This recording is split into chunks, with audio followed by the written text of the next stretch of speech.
Hello mga kapatid. May alamin po natin, no? Atin po itong ipapaliwanag sa lahat. Mga kapatid, yung apostol ng ating Panginoong Diyos, mga apostol lang po yun. Wala pong nakakasya, pari man, mga Hudyo. Pero ang sabi nga ng Panginoon, ang hindi laban sa kanya ay kakampi. Ang hindi kakampi ay kalaban niya. So mga kapatid, maliwanag po. Pari, pastor, mga Hudyo, ano man dyan nanungkulan sa Panginoon, wala po tayong masamang intensyon dyan. No? Hindi na po natin dapat isipin yung mga ganyang nuri ng ating iniisip. Mga kapatid, alalahanin nyo na ang tao'y gumawa ng naayon sa kalooban ng Panginoon, pari ka man o mga pastor o mga mananampalataya sa Panginoon at nagbabahagi ng naayon sa ating Panginoon. Wala po tayong masama sa lahat ng intensyon sa mga nanungkulan sa Panginoon. Mga kapatid, ang pari ay sinaunang panahon na nandyan na wala pa yung mga apostol na yan. Pangalawa, Hudyo. Pangatlo, tagapagsalita ng kautusan ng galing sa aklat ng banal na kasulatan. Pang-apat, mga hari ng mga Hudyo. Mga hari ng mga Hudyo. So mga kapatid, sa ngayong panahon marami na pong simbahan ang pinagtutukuran. Mga kapatid, wala na po tayong mapupuntahan. Mamimili lang tayo mga kapatid kung saan tayo gusto pumunta. May isasabi ko lang po sa inyo. Kung saan ka nasisiyahan mga kapatid, basta naaayon sa Panginoon, nasa ayon ng kalooban ng ating Panginoon, nasa kanyang mabuti, wala sa kanyang masama. Nasa kay Satanas ang masama at wala na pong iba. So mga kapatid, kung naalala ninyo, sa lahat ng pagsakripisyo ng ating Panginoon doon sa Jerusalem na pumunta siya, pinako siya ng mga pari, mga Hudyo, mga tagapagbigay ng mga salita ng galing sa Diyos. So lahat ng taong sinauna ay pinapako si Kristo dahil siya ay lapastanganan sa Diyos. So bakit po ba yan na nakikita natin ang kanyang paghihirap dyan? Dahil po isinikrito ng ating Panginoong Diyos na si Kristo ay hindi dapat malaman na siya ang Diyos. Bumaba lamang siya mga kapatid para sa ating mga kasalanan.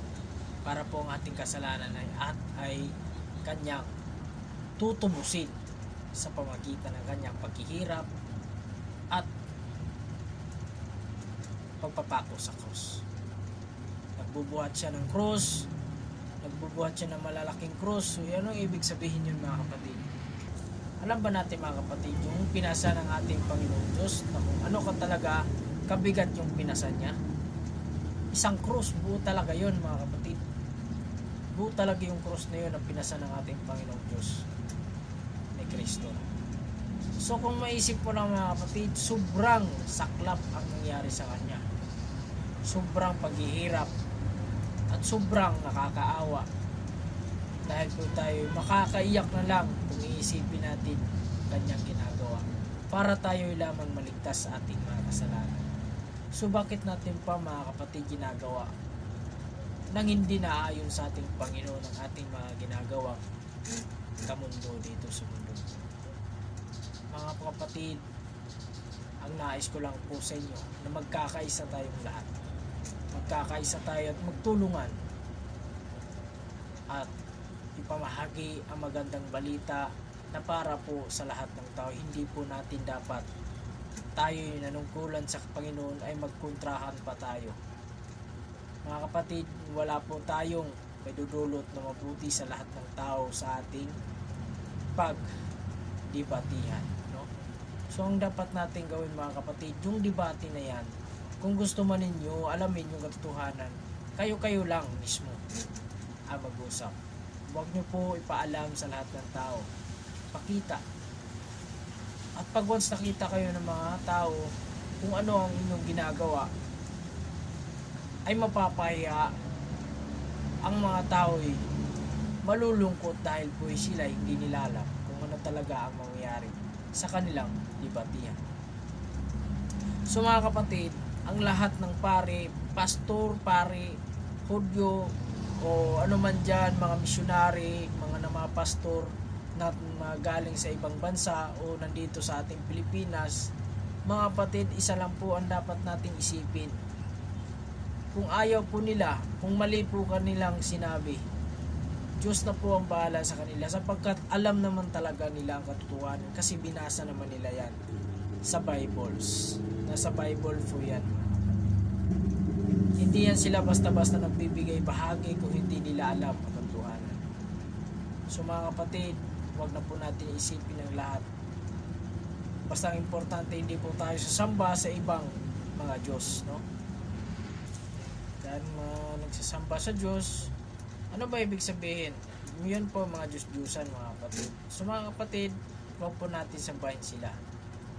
Kung naisip ninyo nasa harapan yung demonyo, yung ano na yan, Diyos-Diyusan na yan, huwag nyo nang pakialaman yan mga kapatid. Liwas na kayo dyan. Huwag po sambahin. No? Hanggang dito na lang mga kapatid. Salamat sa inyo. God bless sa inyo. No? Naway pagpalain kayo ng Diyos sa lahat ng inyong panungkulan sa Panginoon at inyo pong naayon sa inyong pagbibaat sa iyong pagbibigay bahagi sa lahat ng nalalaman mo. Yun po ay katotohanan lamang po dapat na natin. So mga kapatid, hanggang dito na lang. Salamat sa inyo at God bless. Ingat kayo palagi sa inyong ginagawa.